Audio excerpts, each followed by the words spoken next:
A indecisão, o medo, o deixar para depois, a omissão, estão atrapalhando você? Você já pensou o porquê de você não decidir aquilo que é importante para você no momento em que importa? Olha, se você não decide as coisas que são importantes no momento certo com as pessoas certas, acredite, você está dominado pelos seus vícios emocionais. É isto mesmo, você está dominado pelos seus vícios emocionais e talvez esteja somatizando, por exemplo, dores no ombro, dores no pescoço, nó na garganta, dores e queimações intestinais ou no estômago. Tudo isso são sinais da somatização. Então, preste atenção para você começar a desconfiar que alguma atitude no sentido de recuperar o seu emocional precisa ser tomada. E se isto veio calhar para você, por favor, fique até o final deste vídeo, que você verá e entenderá a sua situação e como você deve agir para começar a sair disto. Pois é, para você que não me conhece, que está chegando aqui pela primeira vez, não sabe o que eu sou, quem sou eu e nem o que faço. Eu sou Gil Barbosa e tenho este canal para poder passar dicas de autoconhecimento, inteligência emocional, de hábitos comportamentais saudáveis, tudo de acordo com a neurociência, com a PNL e a psicologia da felicidade, a psicologia positiva. E, às vezes, com auxílio até da filosofia. Então, eu quero te pedir para ter sempre caneta e papel na mão, para que você anote os seus insights e, a partir deles, você descubra realmente ideias maravilhosas dentro de você e consiga trazer para a sua realidade e concretizar estas ideias em favor do seu crescimento e em favor das pessoas que você ama. Então, vamos ao assunto de hoje. Eu quero dizer para você que esta é a 11ª aula da Era 2 deste canal, o canal Professor Gil Barbosa, e que na Era 2 eu trato de questões práticas que eu resolvi ao longo da minha carreira apenas com metáforas. E por isto o nome da segunda era é Histórias de Vida. Poderia ser também histórias que curam, só que a palavra cura, ela pertence aos médicos.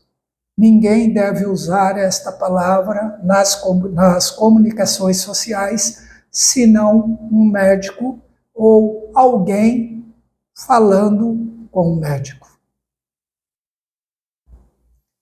Então, isto é um bom sinal de que deve-se respeitar aquilo que é próprio da categoria dos médicos, dos advogados, dos policiais, dos engenheiros, cada um no seu quadrado. Eu aqui sou um filósofo cujo objeto de investigação é o todo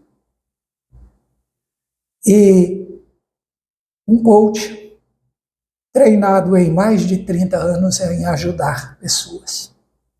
Então, tenha caneta e papel na mão. Não para anotar a aula, que a aula você me pede, eu te mando o PDF. Bom, um pedido especial. Se você está gostando deste canal, se inscreva, E, ao se inscrever, ative os sininhos para que você tenha acesso a toda nova aula que eu colocar aqui no canal. E normalmente eu tenho colocado 2 aulas por semana. Quase sempre uma na quarta e a outra no sábado. Às vezes ocorrem assim alguns atrasos devido a questões técnicas. Infelizmente, o conhecimento da ferramenta ainda não é o adequado. E talvez também nem os equipamentos o sejam. Pois é, amigo, pode ocorrer de você estar congelado, repetindo seus vícios emocionais, sendo congelado pelas suas emoções. Porque você quer ser perfeccionista, ou então você tem medo de agir, ou você se omite na hora de posicionar. Estes, dentre tantos outros vícios, tiram o sono das pessoas à noite e a coragem de assumir o controle da sua vida durante o dia. Então, eu espero que a partir destas aulas você encontre o seu caminho para você assumir o comando da sua vida. Eu compreendo a dor de quem está congelado, porque durante muito tempo eu fui dominado pelas minhas emoções, isto por muitos anos, e é por isso que eu me sinto à vontade de me dirigir para você e dizer-te com muita segurança que isto tem jeito e que eu já ajudei muitas pessoas a sair de situações como a que vou contar hoje, e de outras situações semelhantes a esta. Porque nos vícios emocionais, eles não agem sozinhos. Há uma causa, e à medida que você vai praticando este erro, ele vai aprendendo com outros erros a ser melhor do que é a cada dia. E cada dia sobe o nível do seu vício emocional. Começa com um incômodo, começa com uma insatisfação, passa pela tristeza, e se você não se cuidar, vai chegar numa ansiedade, vai chegar em uma depressão e, quiçá, mais tarde, talvez, um câncer. Então, leve a sério isto. Cuide da sua mente, porque a sua mente existe para cuidar da sua vida, do seu corpo, da sua inteligência. A história que eu vou contar hoje envolve uma pessoa que, acredito eu, deve ter uns 12 anos que eu a vi pela última vez. E a história, o caso, e para que serve essa história em situações semelhantes, estão no meu livro, Metáforas que Curam. Este livro está disponível e ele se presta a mentores, consultores, a conselheiros, orientadores espirituais, professores e líderes de empresa, líderes políticos, ou simplesmente para você, que é pai, que é mãe e que gosta de contar boas histórias para os seus filhos. Tem o link abaixo e vocês vão poder clicar e acessar, certo? Aqueles que, porventura, se interessar. E aqueles que se interessar, depois de lerem, me deem feedback. Por quê? Porque eu continuo escrevendo e eu sei que eu preciso melhorar muito. e a sua ajuda nesse sentido é imprescindível. Então vamos à história de hoje. A história de hoje é uma pergunta: quem está com a verdade? Conta a história que há muito anos antes, que diria séculos antes do nosso, havia um rei. E esse rei, antes de ser rei, ele era um pai muito amoroso. E era pai de 3 filhos. E o grande problema da vida dele era a tradição e o ritual de sucessão. Por quê?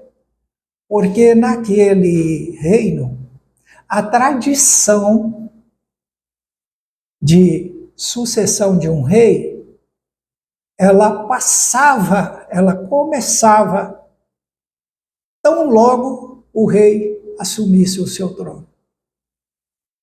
Quando ele assumia o trono, ele deveria repassar para um de seus filhos ou para um de seus irmãos, caso fosse solteiro, o anel. Este anel fazia parte do ritual de sucessão.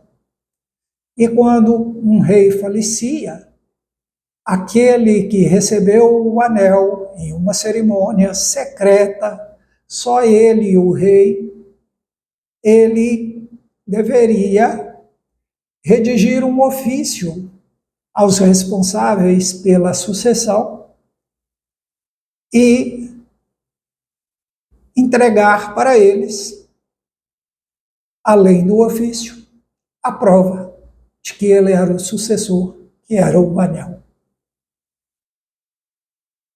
Este rei levou um tempão para poder decidir o que queria fazer. Não passava pela cabeça dele deixar a sucessão a um único filho.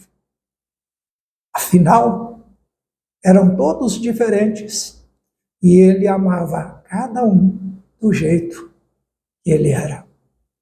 Todos eles tinham talentos e ele queria que um rei não tivesse que, para ganhar um talento, um reino, para ganhar o talento de um, tivesse que perder o talento de 2.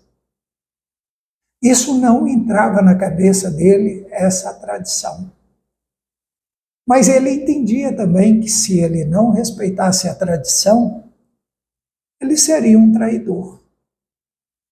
E se ele respeitasse a tradição, ele seria um mentiroso. Bom, ele pensou e tomou uma decisão sigilosa. Ele chamou os melhores oríveres da corte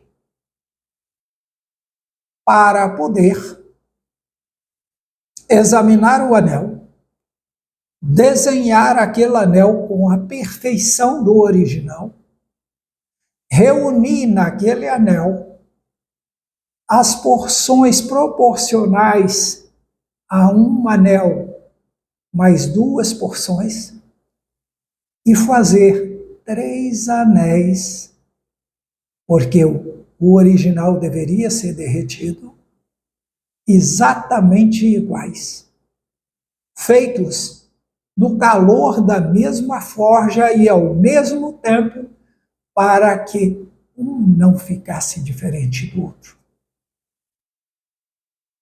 E assim foi feito. Uma semana depois, ele com os anéis na mão, ele começou a botar em prática o seu plano. Ele agendou com seu filho mais velho uma reunião sigilosa. E ele, na sessão, ou na reunião, ele humildemente se colocou diante desse filho, falou do seu amor, falou das responsabilidades de um rei, falou do sigilo que ele estaria condicionado a aguentar enquanto existisse. Saiu aquele filho, já surpreso, porque com tanta demora, os filhos começaram a olhar um para o outro, pensando que alguém já tinha recebido o anel. Era assim que eles estavam olhando um para os outros. Com quem estaria o anel? E todo mundo achava que o anel deveria estar com um deles. Bom, moral da história. Por causa disto, no segundo dia, ele repetiu com o segundo filho o mesmo ritual do primeiro. Falou do seu amor, falou das responsabilidades de um rei, entregou-lhe o anel e exigiu sigilo completo. E para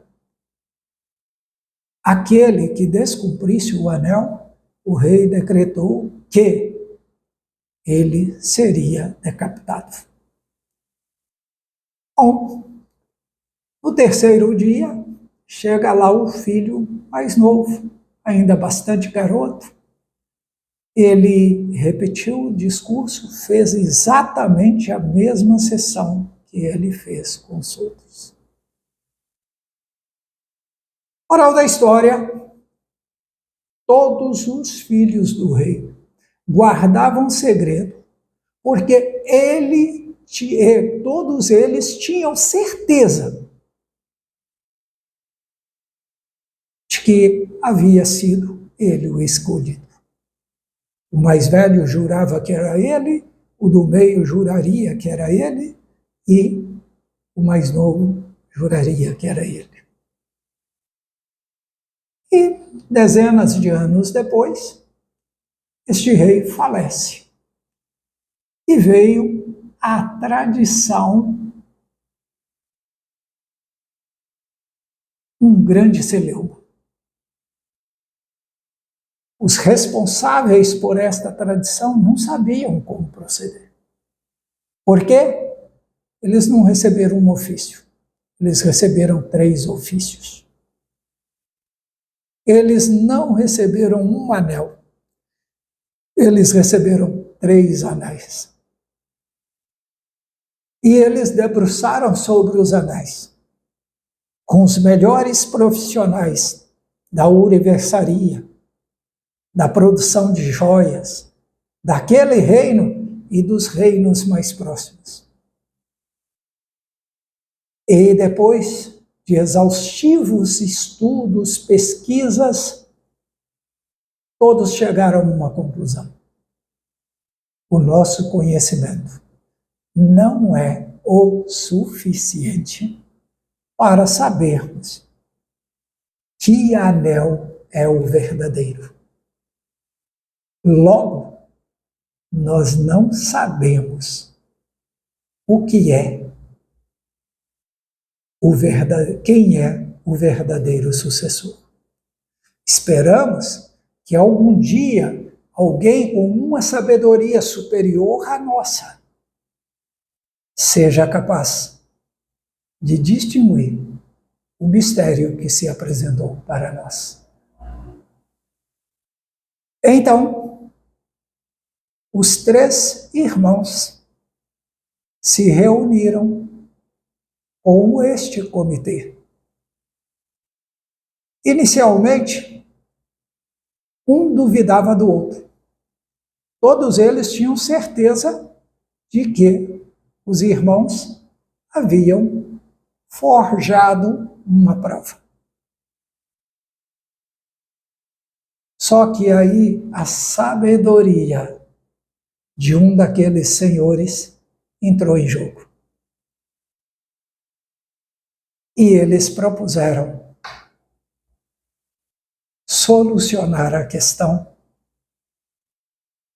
mas pela iniciativa dos 13 irmãos, que eles haveriam de reunir, acertar as diferenças, superar os interesses, para se ter um resultado maior. E depois de uma longa e exaustiva reunião, os 13 irmãos abriram as portas, cada qual com um ofício na mão, para entregar aos responsáveis pelos sucessores. O filho mais velho apresentava um ofício de renúncia, dizendo que, no longo tempo em que esteve ao longo do seu pai, ele sempre foi o conselheiro número 1 do seu pai. E que ele era um homem de visão, entalhado para fazer aquele trabalho. Mas não era a pessoa para executar aquela tarefa. E que aquela tarefa deveria ser executada pelo irmão, o segundo irmão. O irmão mais novo também apresentou a sua carta de renúncia. E na carta de renúncia, ele agradeceu pelo tempo de convivência amoroso que teve com seu pai. Pediu a proteção e a orientação de seus irmãos e se reconheceu jovem e inexperiente para a função de rei.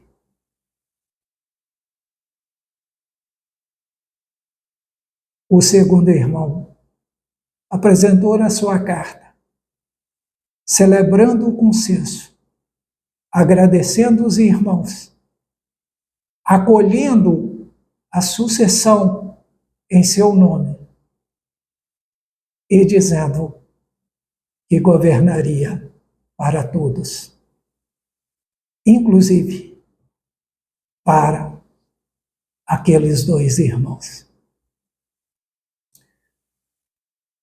A mensagem de posse do rei foi: o senso precede o consenso. Antes de superarmos no coletivo, é preciso superar a mim mesmo. Bom, realmente,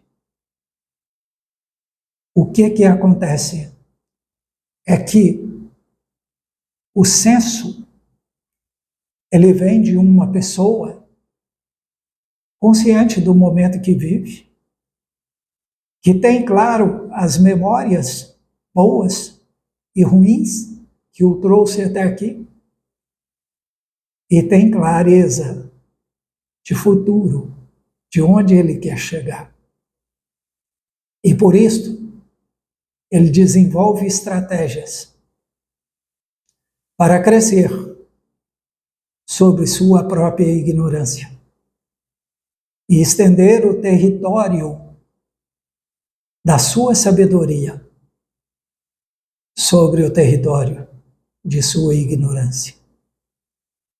E para fazer isto, nós precisamos estar ao lado das pessoas certas. E as pessoas certas são as pessoas mais próximas. O mais próximo de um irmão é o irmão. É outro irmão ou irmã. O mais próximo de uma irmã é o outro irmão ou uma irmã. Então, não se desespere quando se ver prejudicado pelos seus atos. Mas entenda que você deve buscar novos caminhos, novas pessoas, novos lugares. Você precisa construir novas mentalidades. E por que que a gente fica preso repetindo o mesmo vício emocional? Isso acontece porque os vícios emocionais, eles derivam de empilhamentos de memórias negativas que fazemos. E os hábitos comportamentais bons, eles derivam do empilhamento de memórias boas e qualificadas para o nosso estilo de vida. Isto é ciência. Isto precisa ser trabalhado em toda a pessoa. Por quê? Porque todos nós nos formamos e deformamos ao longo da nossa educação infantil, quiçá até os 12 anos. Depois de 12 anos, só fixa a memória na nossa mente experiências de alto impacto. Esta é uma questão que, sendo trabalhada, melhora a funcionalidade da pessoa na relação com ela mesma, melhora a relação desta pessoa com outras pessoas, inclusive nas relações de interesse. Aliás, toda relação que é relação que tem um objetivo, ela é relação de interesse. Como não existe relacionamento sem entendimento, e entendimento sem interesse, logo, toda relação é interesseira. Eu já tenho um vídeo aqui no canal que eu trato disso. Interesseiro, eu? Pode procurar na jornada do autoconhecimento que você acha. Bom, esta foi a 11ª aula da segunda era, ou da era 2, Histórias de Vida, do canal do professor Gil Barbosa. Compartilhe este canal.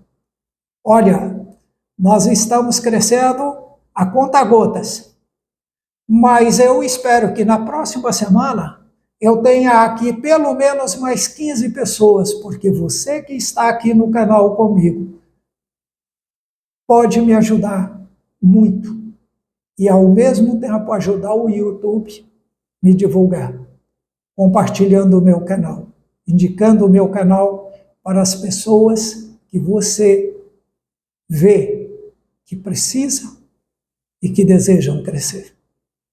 Um beijo no seu coração. Tchau e até a próxima aula.